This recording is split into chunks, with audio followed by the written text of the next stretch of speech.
With the broader markets failing to gain traction, is now the best time to consider gold? Here to answer that question is Craig Hemke of tfmetalsreport.com. One of the most respected names in precious metal investments, Mr. Hemke levers decades of experience as a financial services expert. He currently serves as the editor and publisher of TF Metals Report, providing timely and accurate insights into commodity prices. And with gold holding support at $1,300, we may have either a breakout or a breakdown. We performed a deep dive into this pressing matter, which you can access at crushthestreet.com/goldbook. This is one of the most pivotal moments in finance, so you don't want to miss out on this vital information. Once again, please go to crushthestreet.com/goldbook. And now, let me introduce to you Craig Hemke. Hello, everyone, and welcome into crushthestreet.com. I'm Kenneth Amaduri, and I'm very fortunate today to be on the line with Craig Hemke of tfmetalsreport.com. And man, if you want the most up-to-date information on precious metals analysis and really how geopolitics and what's going on around it pertains to precious metals, I mean, this is the guy to follow. He's made some amazing calls, and he's even, and most recently, called this move up that we've seen in gold. Back in November, we saw this massive run up in gold, and we're really starting to see things turn around here. And I really wanted to have a conversation with him to explore the topic here. So Craig Hemke, thanks for coming on the unfiltered, the unbridled, crushthestreet.com with me. Thank you very much. I appreciate the kind words, my friend. We got a lot to talk about. Well, let's start here. We've seen precious metals move down, namely gold. We'll call it 1340 that we saw in mid-February. And then into early March, we kind of saw this black diamond slope down to below 1300, 1290 there, 1285 roughly. And a lot of psychological damage that happened. Once again, right? I mean, we've been seeing this time and time again where we think we're going into a bull market, and maybe we are, but this damage that happens as we creep higher and then just get slammed down. So if you would, kind of give us an idea on what you saw happen during this time. 5-6 years of this now, right? Just when we look, when things look like they're getting better, all of a sudden, the chart of silver is really bad in that regard. But it was a kind of combination of, let's call it traditional market metrics and evaluation, and then you couple that with what I call not technical analysis, but manipulation analysis. And the pieces all fit together. What happened, we had this great run, as you mentioned, it began in November. And we went from about 1220 up 10% or so, all the way up to 1340, almost 1350 one night, right back before the FOMC minutes were released for the January meeting. And that was expected to be dovish, and it was. The problem was price had run up so far, and on a traditional measure like the relative strength index, had gotten extremely overbought. And so it was ripe for a pullback that kind of turned into a buy the rumor, sell the news kind of thing. And then additionally, you had the banks that were very happy to see price roll over, because above 1350 and maybe more importantly 1360, you get a chart that shows a clear breakout. I mean, anybody can pull up the last 5 or 6 years, and you can go all the way back to April of 2014 before you find the last time we had a weekly close in COMEX gold that was north of 1360.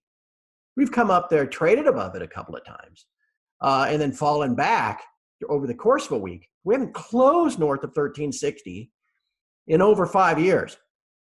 So, I mean, anybody, you don't have to be, read a whole bunch of books on technical analysis and stuff to realize that if we blast through 1360, 1370, 1380, there's going to be stories everywhere about, gold's breaking out and all that kind of stuff. And so the forces that control those markets and issue the contracts and are responsible for delivering metal at that price, they're not really excited to see it break out. So you have this kind of combination of things.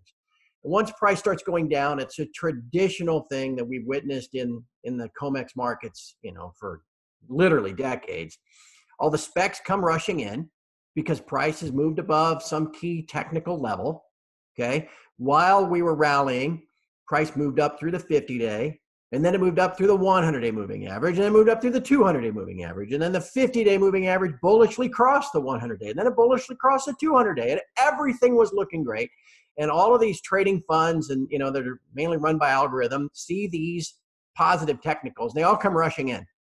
Well, then once momentum is blunted and price rolls over, you start breaking down through some of those technical levels, and those same computers which just automatically bought automatically sell. And so you get this 50 or $60 downdraft. And that's basically what happened. And that's essentially what happened. We had this drop of $60 or so, which got overdone. I mean, we fell all the way down to $12.85. It was a logical place to find support. Where we were overbought on the RSI, we got down to where we were extremely oversold. And so no surprise, price stabilized. We've now drifted higher. At the end of the day, this is all part of a process. I think a lot of folks have forgotten what a bull market actually looks like because it's been so long since we've seen one. And you get these kind of 3 steps forward, 2 steps back, because price is determined by the trading of these derivatives. And it's like a tide washing in and washing out and washing in and washing out, where you make higher highs and then higher lows, and another higher high, another higher low. We may not break 1360 this next time, but eventually we will this year because of everything else that's going on. And then we'll begin to generate a little more momentum to the upside. So, Craig, interesting.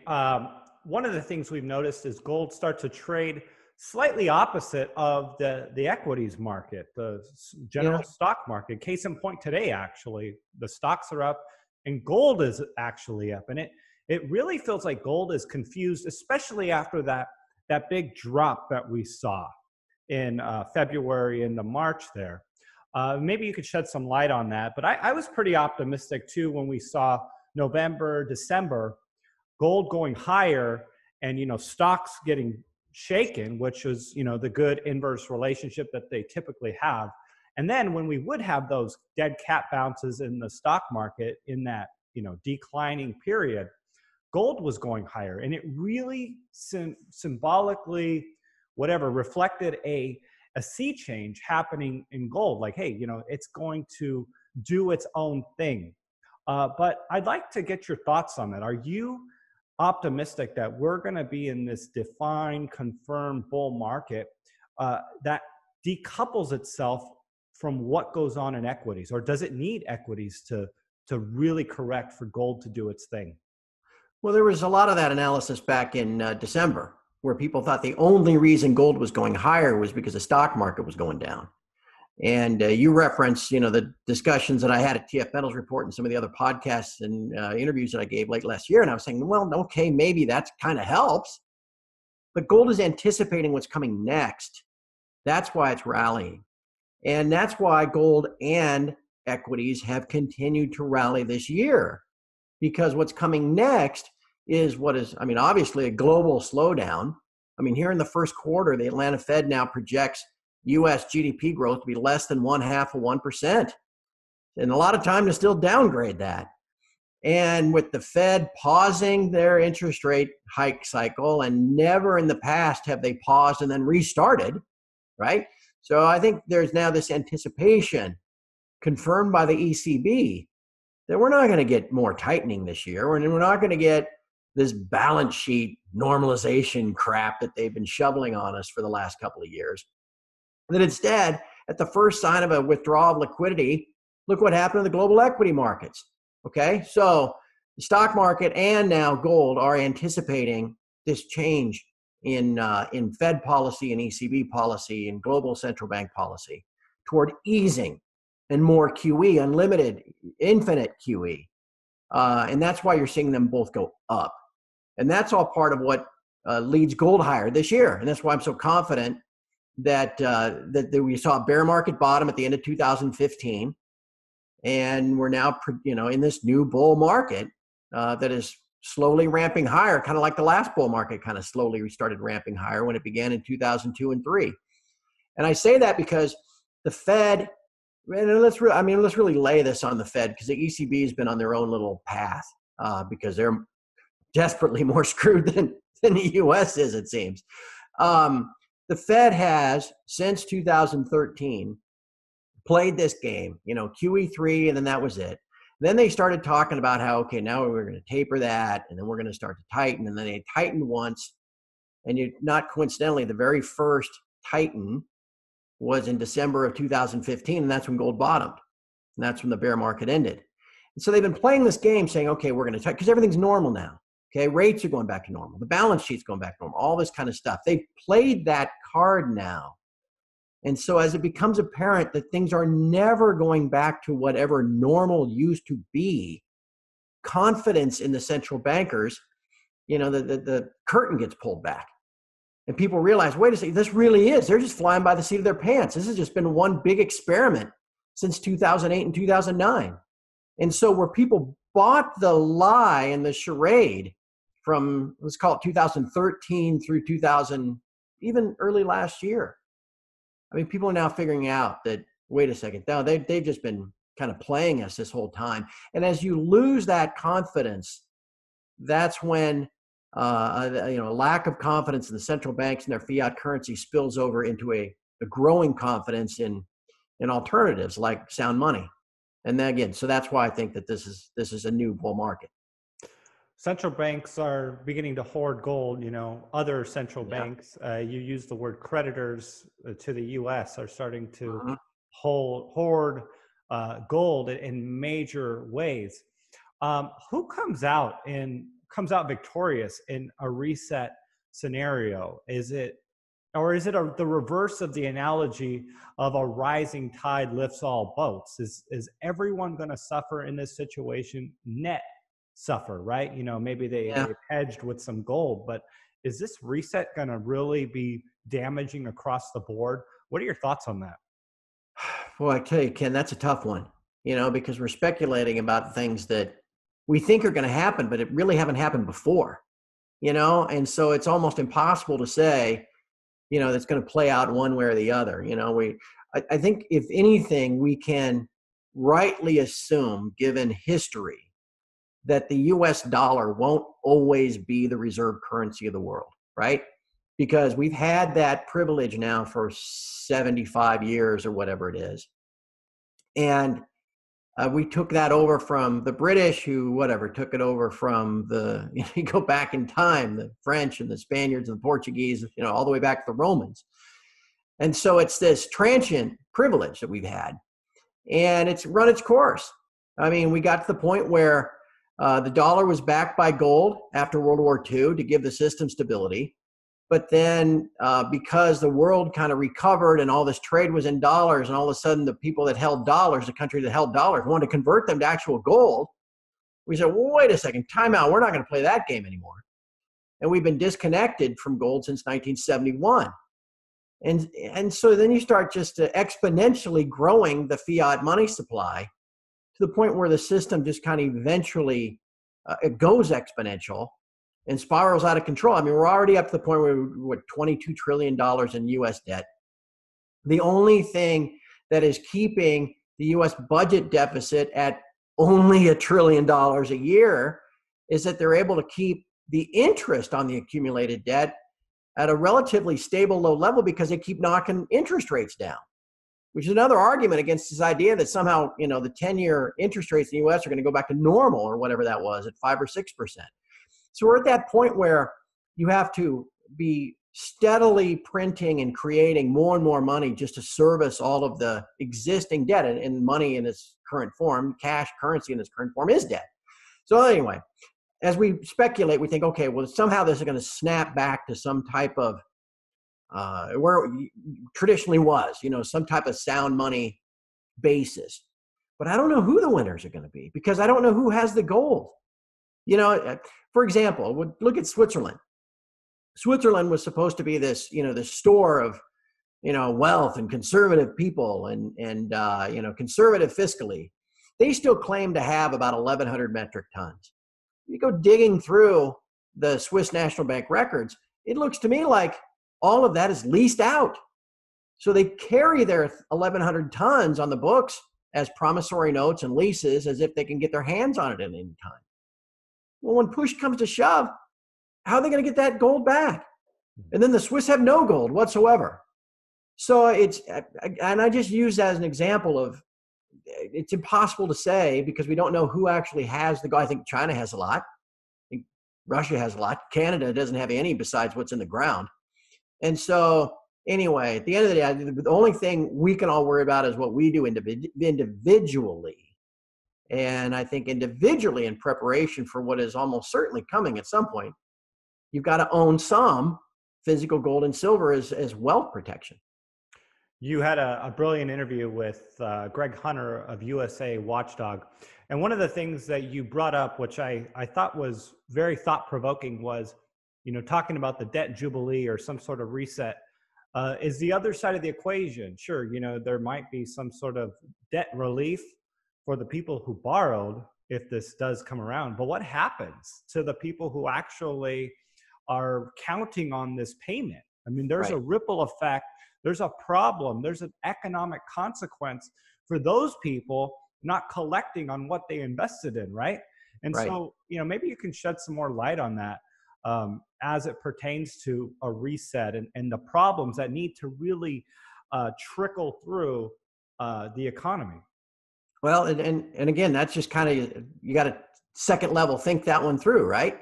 I mean, everybody talks about, well, there's going to be a debt jubilee and there's going to be this global reset, as if, just wipe the slate clean and everybody starts from zero again. No big deal.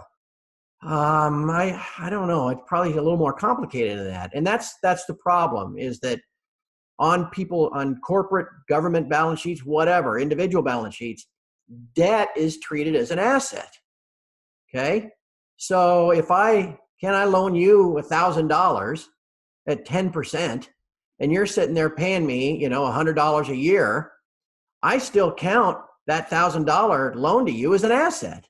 Well, if you default, if you say, fondue, Craig, I don't have the $1,000 to pay you back. Well, that's a hit to my asset. It might help you to not have to pay anymore because you are the debtor. But I, as the creditor, like, wait a second, what do I do? And that's kind of the other side of it. Everybody's debt is held as an asset on somebody else's balance sheet. And so if you're going to wipe debt clean, you're also wiping away a lot of assets as well, which is terribly deflationary, right? I just don't think that whole process is going to be, I just don't think you just wake up one day and the headlines are, oh, global jubilee declared. Unicorns are walking around, spitting lollipops out for everybody too. I just don't think it works that way. But I do think, though, Ken, every reversion to the mean, if you will, in the global monetary system has reverted back to sound money in one way, shape, or form. Right. And because it's a natural restraint on the weaknesses of, mankind and our penchant for politics and making promises to keep getting elected and, fighting wars and all that kind of stuff. I think snapping back to some type of sound money system, some sound money basis is coming. And the point I always make is if you and I, with our personal savings, are dollar creditors, and we get paid in dollars for the work we do. And a dollar is a piece of debt, frankly. And so when we invest those dollars, we put them in the stock market, we put them in a bank, we put them in gold and silver. Well, there are other dollar creditors on much larger scale. And they are the countries that do business with the U.S. When the U.S. has a trade deficit, that means other countries have a trade surplus. The Chinese have had this massive trade surplus. And so they have these massive reserves of dollars, which are primarily in U.S. treasuries, which is a whole part of the scheme. But anyway, as a dollar creditor, they're taking some dollars and converting them to hard assets. That's what the Russians are doing. That's what all these different nations that are dollar creditors are doing. If these nations are doing it, shouldn't you as individuals go, maybe that's a good idea, and kind of do some of the same? Yeah, and get over the hurdles that, psychologically might be getting in the way of people investing in precious metals, because so many people have tried. And a lot of times it happens, unfortunately at the wrong time, right when people have enough confidence to get in, that's when it obviously burns them. In 2016, after we saw 1350, 1380, these prices, everyone's like, all right, here we go. Here we're off to 1500 now. And then we get slammed once again, right? Yeah. So that happened probably in February when everyone was like, hey, now it's time. We got some confirmation, and then boom, but over the longer term, it's obviously performing very well, and I'm optimistic about that. And one of the things Ken, I might just add, I'm sorry to interrupt you, no, but go ahead. The gold in terms of almost every other currency is making all-time highs or close to it. It's making new all-time highs in Australian dollars, very close to making all-time highs in Canadian dollars. You go around, you look at the dollar in terms of Iranian rial, or just go around the planet, Turkish lira, okay? The dollar has just been perceived to be stronger than the rest of those because of this confidence game that the Fed has played, and thus gold in dollar terms is not making new all-time highs.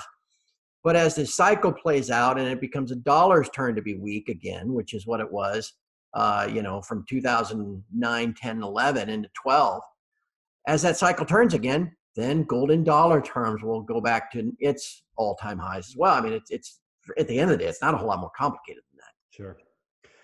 Well, one area we are seeing a bull run, maybe call it a Bitcoin style bull run, if you will, is in the palladium markets, which is, it's precious metals, right? It's in that industrial metal category. What's going on? I mean, why are we seeing it there, but not in gold largely, in US dollars, I should say, because you did bring up a good point about how well gold is doing in other parts of the world. Well, palladium's really interesting. I've been following this story and writing about it since last fall. And that was a follow-up to watching it, back in 2016 and 17. We ran up last year to near new all-time highs. Palladium had spiked in 2001 to about $1,100 an ounce. And at the time, as lore has it, it was a physical squeeze. The London palladium market is structured identically to the London gold and silver and platinum markets, and that it's all these forward contracts and leases, and these bullion banks get on the hook to deliver metal at some price. And when there's no metal to deliver, you get this kind of a spiral and a squeeze. And palladium went from $400 to $1,100 in 2000 and 2001. Then again, as legend has it, Boris Yeltsin was convinced to ride to the rescue with a whole bunch of palladium because Russia is the largest producer of palladium. And price crashed back down because, problem solved. The palladium bumps along for a decade plus. Then it begins to pick up again, with all of the new Cold War stuff that's going on in 2014 and 2015 in Ukraine and everything else. Well, all of a sudden, late last year, we're back to $1,100. And it's the same situation again. Well, guess what? Putin is not playing the same game. He's not as amenable to rescuing the London bankers as Yeltsin was, right? Give Yeltsin a bottle of vodka, he'd do anything. So here we are now, price is getting away from them. Made new all-time highs. We were writing about this in October, November, and we said, look, you need to understand, this is not a speculative bubble. This is not, the cab driver in New York buying palladium calls and palladium futures. And that's true. We haven't seen open interest expand and speculator positions expand on the COMEX. We're not seeing trading volume on the COMEX expand where you would look for speculation. This is a London-driven shortage, physical shortage. Now, how do we know that? How do we quantify that? Well, one, backwardation on the futures board, which means the spot price is higher than the futures prices as you go out in time. That is universally recognized as a signal of a supply shortage. But also we see it in the lease rates. If you're a bank, a bullion bank in London, and you're on the hook to deliver 1,000 ounces of palladium at a certain price, and you don't have it, okay? You've got to go borrow it. You've got to lease it from somebody else. Well, those lease rates have gotten as high as 30% at times. And they're now down closer to 10. But still, if I borrow 1,000 ounces from you, Ken, just so I can deliver it today, I've got to now return to you 1,100 ounces, the 1,000 plus 10% at whatever terms we agreed upon. Well, now where the hell am I going to get that 1,100? And so the thing begins to squeeze on itself. And so now here we are at $1,600. It hasn't been parabolic. It hasn't been some kind of crazy run. It's just this steady pressure. Starting to get some notoriety now. There was an article in the Wall Street Journal about this today even. But it isn't relieving. It's not something that like, oh, it's a Bitcoin bubble or something like that. This is a serious supply problem. Where it gets really interesting, and this is why I focused on it so much for the last 6 months, is what I mentioned earlier. The Palladium market in London and the COMEX is almost identical, if you will, in structure to the gold market, the silver market, the copper market, the platinum market, and the rest. Okay, it's built on the structured leases and promissory notes and unallocated accounts and that kind of stuff.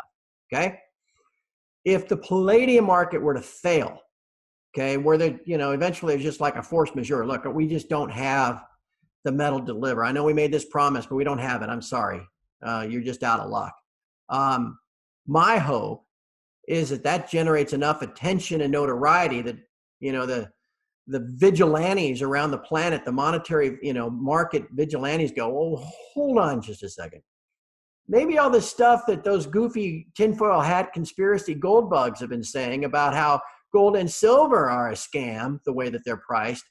Well, maybe that's true because Palladium was structured the same way. Look what happened. It was all leverage and they don't have the metal to deliver when the push comes to shove. Maybe the same thing's true in gold and silver. That's all that I'm really hoping for. Probably won't work out that way. Palladium will probably fail and nobody will care, right? They'll get 5 seconds of coverage on CNBC and nobody will connect the dots. That's probably how it'll turn out. But it at least is worth watching because it underscores what a complete scam the pricing system is. Because even, let me lay one more thing on you, Ken. I'm sorry, I'm doing all this like just waxy. I do these podcasts every day where I talk for like 20 minutes at a time. So sometimes, especially if I've had too much coffee, you just drop a quarter in my back and it's off I go. Palladium, like I said, is structured the same way, has a COMEX market, an LBMA market where most of the metal is physically delivered, whether it's allocated or unallocated. Okay, on the COMEX, we always talk about how, there are all these ounces of open interest, but only X number of ounces of actual physical metal in the vaults, whether it's eligible, registered, or total. In silver, we've got, 250 million ounces of silver allegedly held in the vaults.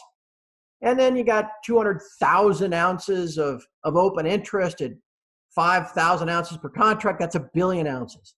So you got 1 billion ounces of digital metal trading with combined vaults eligible and registered of 250,000. So what's that? 3.5 times?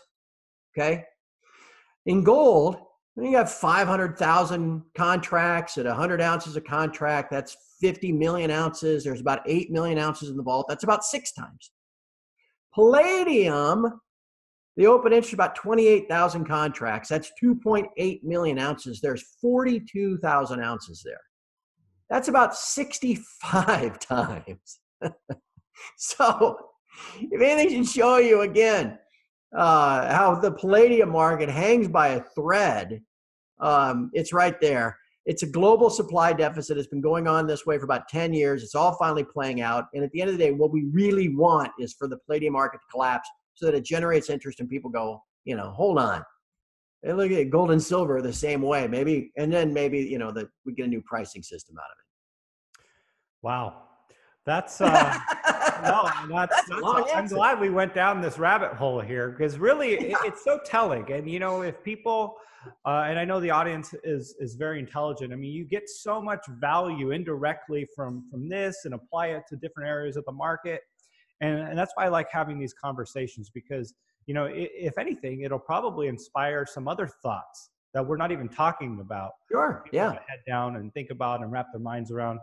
And I think the overarching theme, though, the reason I want to have this conversation now is for people to understand the timely urgency it is to be possibly investing in precious metals, specifically gold and silver at these prices. So, right. Craig, I'd like you to share some closing thoughts here as we close out this interview. Of course, let people know where they can find you, where they can find your work. But before we do that, share some closing thoughts here, kind of on the overarching theme of why we are doing this interview today. All right, I'll try to keep this under 10 minutes this time, Ken, I promise. Feel free to go. We're taking it all in. All right, here's the deal. All right, TF Metals Report has now been around 8 or 9 years. I've been following the metals exclusively since the financial crisis, basically, so 10 years. And I got a pretty good memory. I mean, all I do is watch this stuff on a daily basis, okay? And so what I see, and this is what we've been talking about now for the last 6 months, what I see in 2019 is something that is eerily reminiscent of 2010. Okay. And so this at the end of the day, this is why people need to be buying the dips at this point and positioning them, because you referenced 2016 earlier. A lot of folks didn't believe, that the metals were rallying and that the shares were rallying. And so they didn't get into the shares when the Hui was at 150 up from 100, because they thought, well, it's already gone up 50%. They waited until it was at 250, and that's just, it's not a good idea to do it that way. So what people need to understand, like I said, is that 2019 is a lot like 2010. And what I mean by that is, as we were in 2010, we were coming out of 2009, and QE1, which was announced in March of 2009. That was when the stock market hit 666, and all that kind of stuff, right? And QE1 was supposed to be a one-off, just to provide some liquidity, keep interest rates down, and then everything was going to be normal. And everybody's talking about green shoots in the economy, and everything was getting back to normal. Everything was great. In the second quarter of 2010, the U.S. economy grew at 3.2%, and it was hunky-dory. Well, by the back half of 2010, everything was rolling over. The economy was slowing. Actually went negative in the fourth quarter, which is what we're close to doing now in the first quarter of 19. And by November of 2010, QE2 was announced. Another $650 billion of bond buying. Confidence in the dollar and the Fed plummeted because they told us QE1 was a one-time deal. Well, wait a second. Now is it QE2? That lack of confidence in the dollar and in the stability of the system is what led this mad rush into gold and silver. And silver went from 16 to 48 over the course of 8 or 9 months. And gold went from beginning the year in 2010 at 1050 to 1920. Not only on a loss of confidence in the Fed, but loss of confidence in the U.S. government. You had these debt ceiling debates and a downgrade of the U.S. credit by the S&P. All that kind of stuff was happening. Well, here we are again. People are going to lose confidence in the Fed because they're going to start cutting. Okay, and you already got the ECB talking about more QE. What do they say? History doesn't repeat, but it rhymes. Well, this is rhyming. Okay. And again, the first half of 2010, we pretty much went sideways. Silver traded between 16 and 18 the whole first half of the year. Then went from 18 to 48. Okay. So what I urge people to do, and I've been ending every interview this way since last year, is to prepare for this mentally now. Okay. Because let's say silver goes to 20 and you've been holding it and you haven't ever added any, or maybe you've added some and brought your average down to 20, and then it goes to 20, later this year. What are you going to do? You run off to the We Buy Gold people and sell it all? And some guy's going to take your metal and hand you a stack of dollars? Well, then what the hell are you going to do? Right? And people need to prepare for this now so that they act rationally as this next bull market unfolds. And so that's what I encourage people to do. We talk about this every day at TF Metals Report. For my analysis, if you want to call it that, it's about 30 cents a day, $12 a month. But it gives you access to the community where everybody's kind of rowing the boat in the same direction, trying to prepare, understand, and keep everybody up to speed on things that are going on around the world. So that's what the site's all about. That's what I do. I look at it. We try to do a pretty good job, I think, of projecting where price is and where it's going in the short term and the long term. And TF Metals Report's where we do it. So anyway, thank you for allowing me to plug that. But that's what I really want people to be thinking ahead now, is that this is a lot like where we were when all of the fun got started in 2010. I earnestly 100% believe that's where we are again. And people need to understand that and take steps to financially prepare, emotionally prepare for that in the months ahead. Craig Hemke, everyone. Craig, thanks for coming on Crush the Street. You're one of the good guys. You're a pioneer. You're someone really trailblazing the way for a lot of us. And we really appreciate you coming on Crush the Street and educating us today. This is one that I feel like people can listen to probably 2 or 3 times to really absorb the amount of content that we learned about today. So again, thanks so much for coming on the show with me. Ken, you're very kind. I appreciate that. And we'll just try to keep fighting the fight. And I look forward to talking to you again sometime soon.